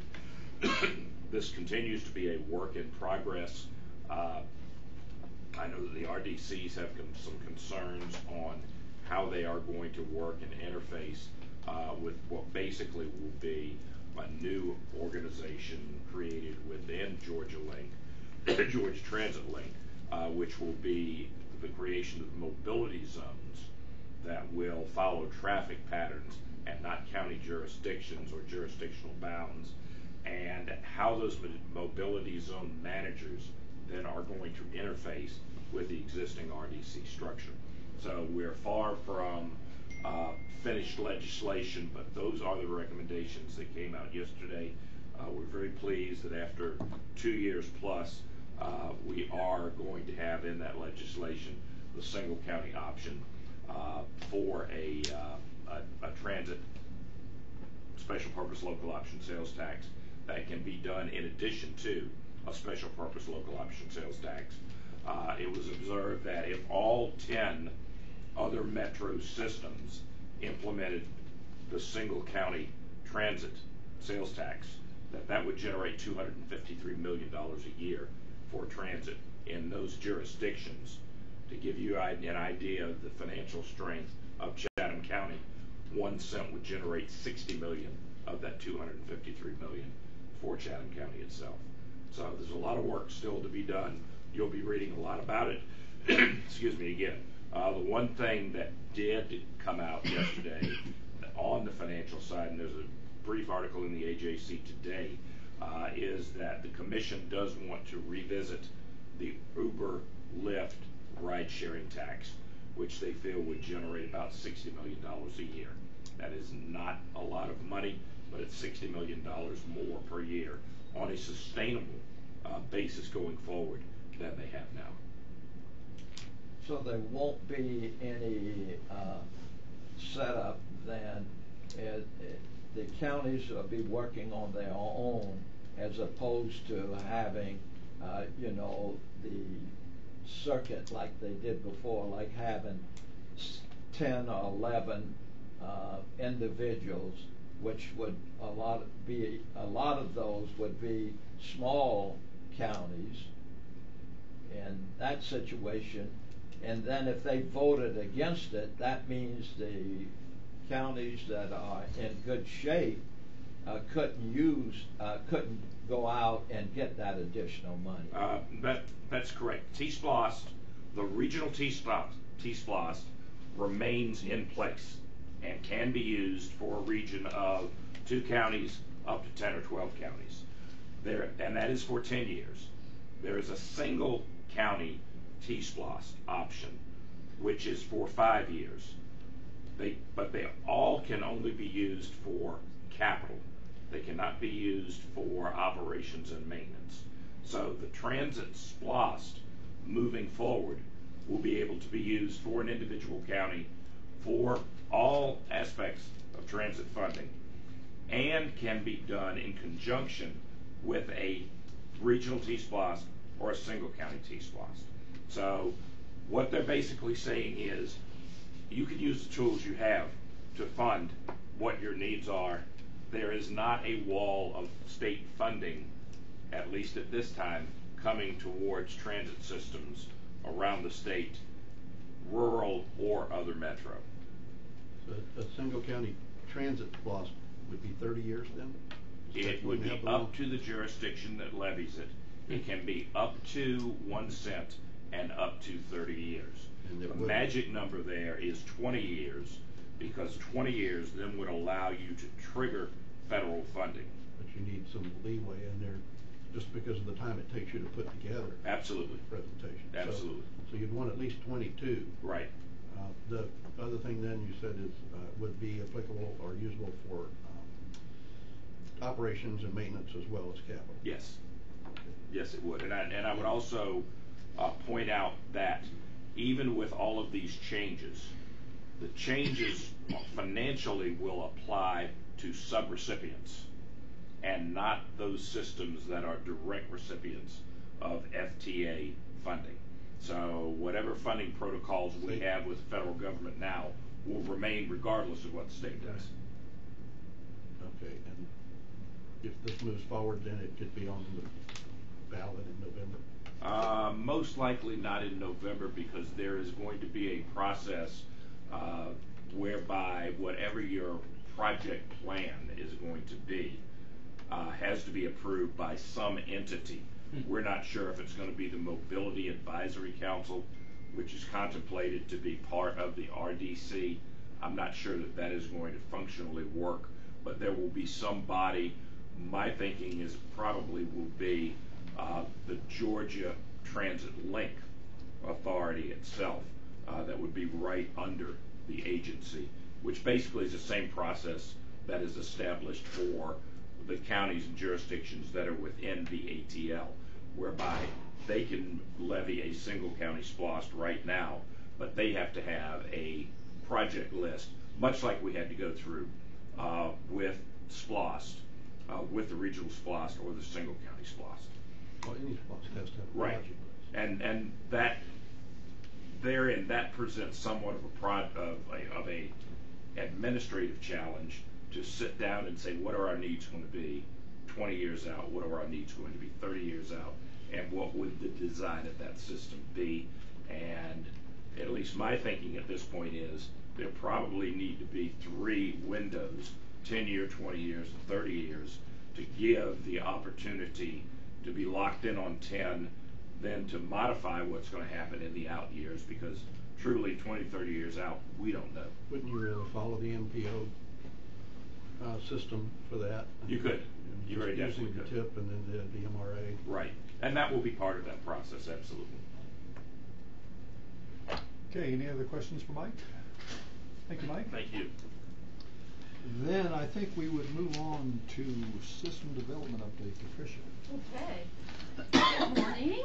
Morning, Patricia. Great. I would like to take a few minutes to update you all about our system redesign efforts. We are making progress. The first item that I'd like to share with you is that we were successful in getting out 64 letters to potential stakeholders. And we've heard from, as of late yesterday, 14 of them. 14 have RSVP'd. So our first stakeholders committee meeting will take place on January 14th. And we have secured a facility. We are going to have that meeting at Savannah Technical College. And as I said, with the help of Beverly, Valerie, and our subcontractor with the Jarrett Walker project, we were able to get those letters out 30 days prior to that meeting. So that was a major accomplishment, I think.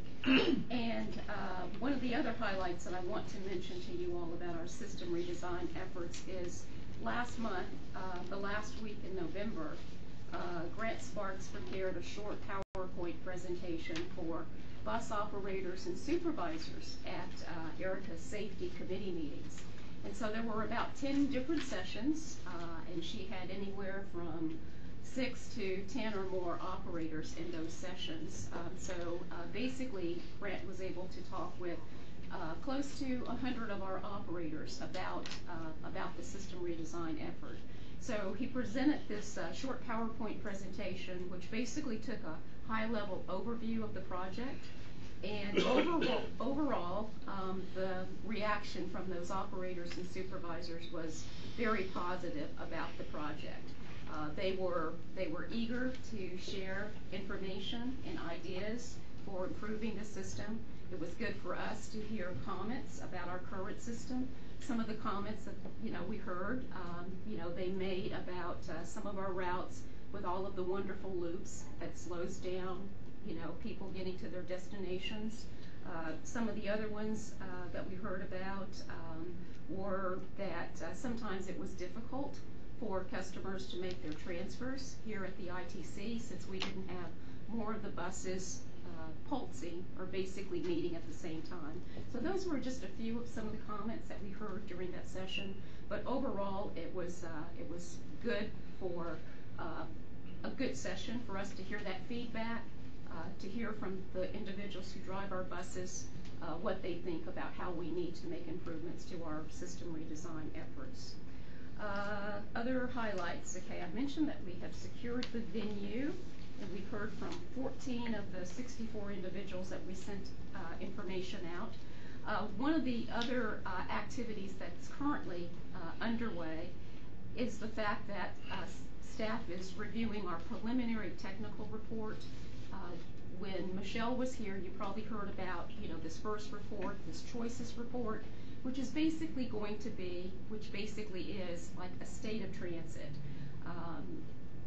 It describes how CAT services are performing today and the major choices that we and our community will have to make, about making improvements. Choices like making decisions about what's most important for us. Higher frequency, getting people to their destinations faster, or coverage, being able to cover the entire county. So those are some that's information that we're going to have to make decisions about.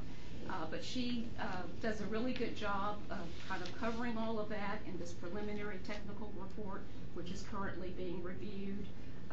We're working closely with her to make sure that we can validate the data and underlining assumptions that might be made about some of the data. So several of us are going through that report, having constant conversations and emails with Michelle regarding that. And then another highlight that I want to mention about system redesign is the fact that we also have our first version of the website. We're designing a website page for the system redesign effort. Shalonda and Sarah and one of the vendors that we work with have come up with that page. We still need to make some tweaks. Eventually, the website will include an overview of the project timeline, frequently asked questions, links to surveys and reports. It will have information on how the public, constituents can get involved in the process. So we're working on the website. And then the other most item that I want to share with you, which is on the screen, is we have developed a project logo for our system redesign effort so that we can start using this term. And you all are kind of the first group outside of the department or the agency to kind of see our logo.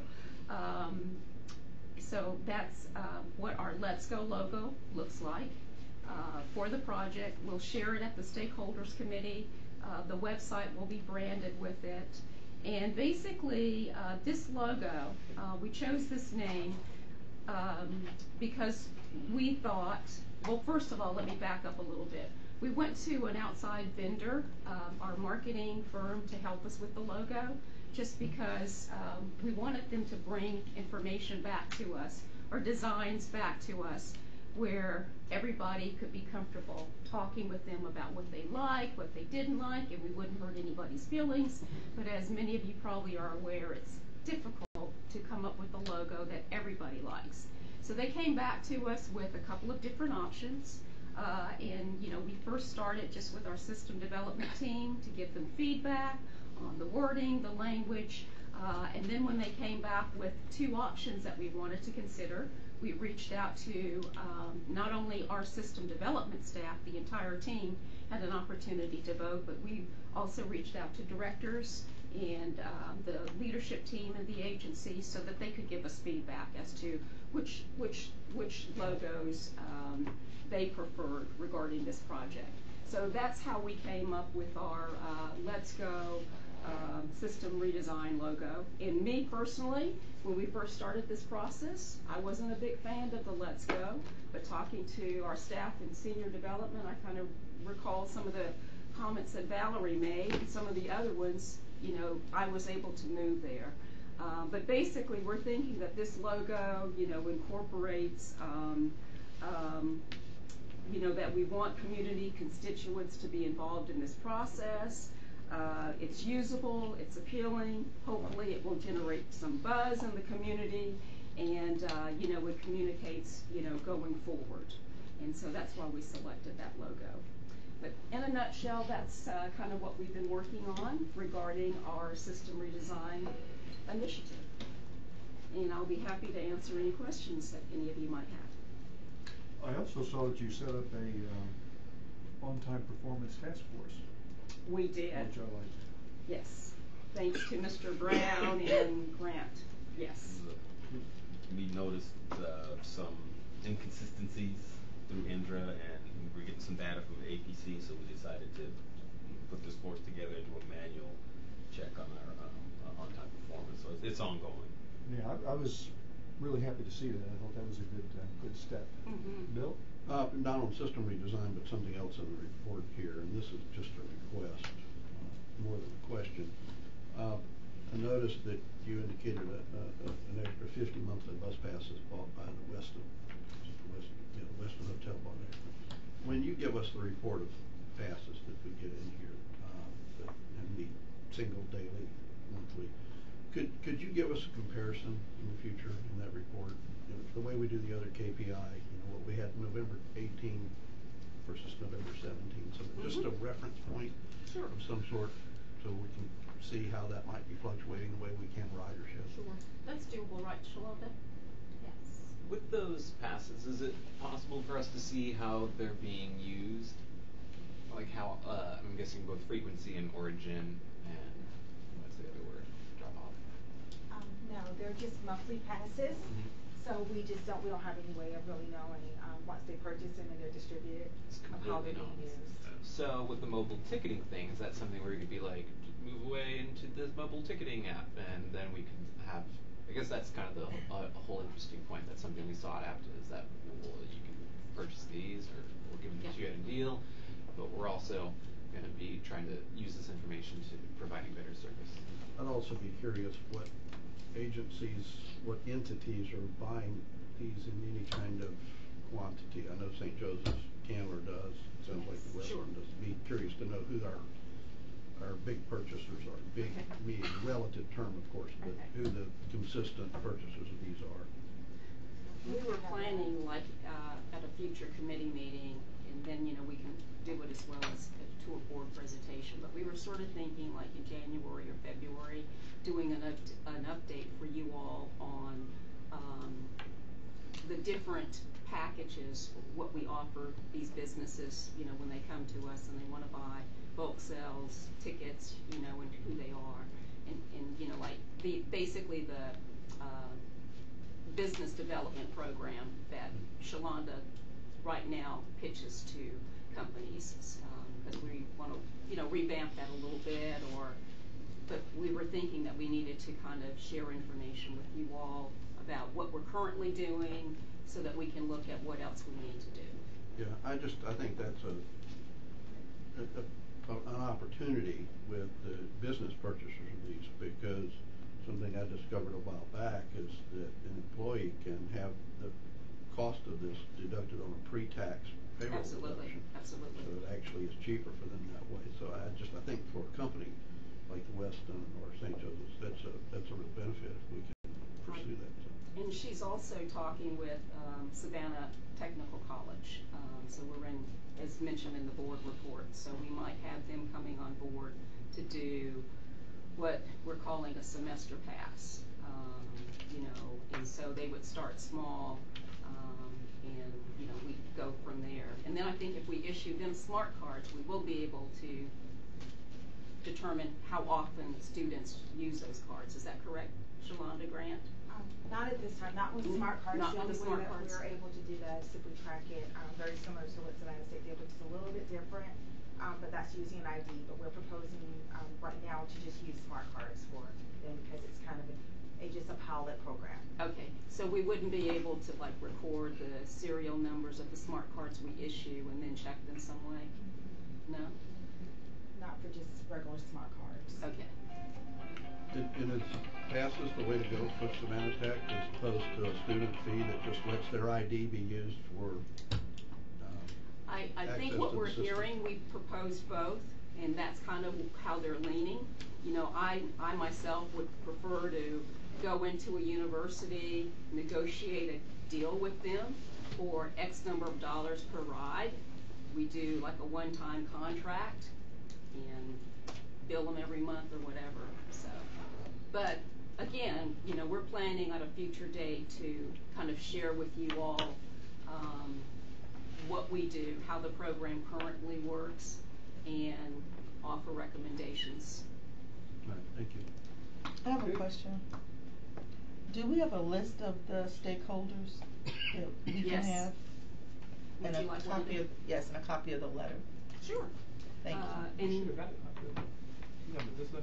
okay, the letter was only sent to the three of you who Mr. French appointed to the stakeholders committee, and not the entire board, but I wanted to make sure, yes, 3 of our board members were appointed to the committee by Mr. French, and so we made sure that they had a copy of the letter. But yes, I can print you off one before you leave. Thank you. I think we probably all like them too, actually. We Okay. skipped all the board members. Sure. I have a couple questions. For the Let's Go, so what's the wordage around that? So Let's Go, a campaign to design, to redesign. Well, basically it's... what is our official, Okay. Slogan? Well, I liked it, We could pull it designing up better again. transit together. Okay. Did I get it right? Yeah. So that's memorable. Good. Mhm. And then, but what is it? You mean a tagline? Or where's the connection between Let's Go and, oh, this is a system redevelopment for Chatham Area Transit? Let's go where? Where are we going? We're going, okay. And I think that can easily be provided in context of where this is seen and the website, but. I think it should be left open. Yeah, we were thinking, kind of how they stack the word "let's" on top of the "go," as sort of like it's riding on it. Kind of hopefully you're getting at the transit a little bit. We added the tagline, or we played with the tagline, "Does better transit together?" Just because we can't do it here, we can't just rely on our staff or our team to design the better transit system. We do need input from the community. Yeah, and we had other wording, such as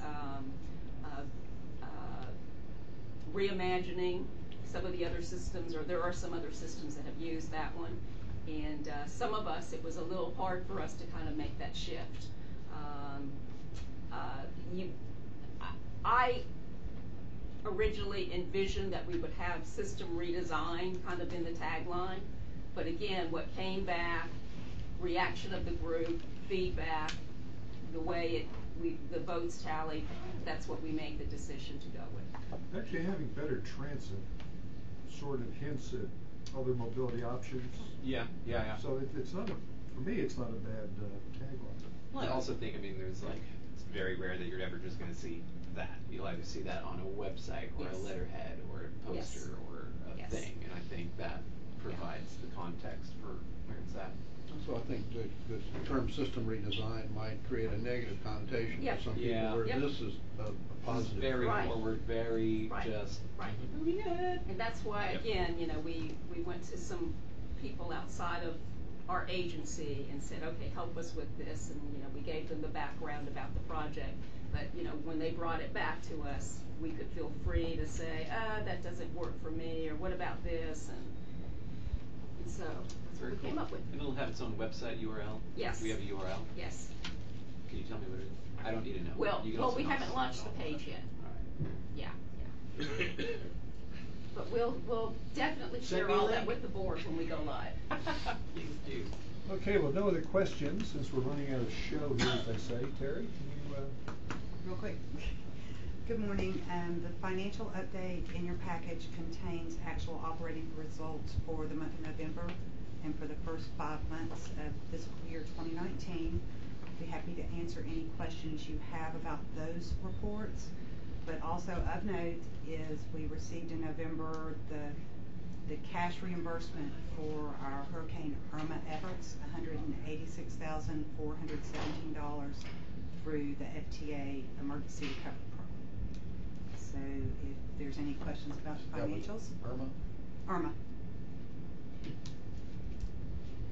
any questions for Terry?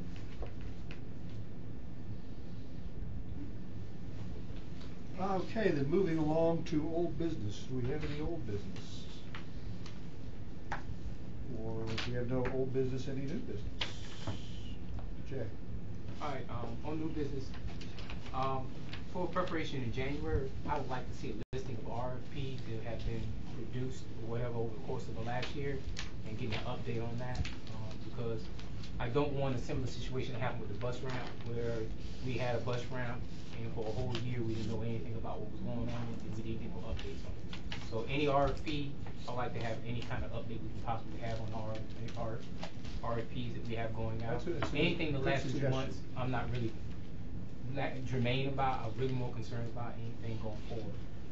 If we don't have enough information, then I would like to see the last 2 months as far as those RFPs. Good suggestion, Mike. Can you make sure Chris gets that? The other thing is, looking through this right here, I think at one point in time, the CEO and the COO was the same person before we hired Mike. And when I look at the reports of the CEO and the COO, they're very similar in their context. I think we need to design an actual CEO report versus a COO report, so I can get 2 different defined conversations coming from those 2 different positions. And those are the only 2 things right now at my juncture that I want to put on new business. Okay. Then I would like to suggest we adjourn the meeting. Can we have a first and a second to adjourn? Second. Meeting adjourned.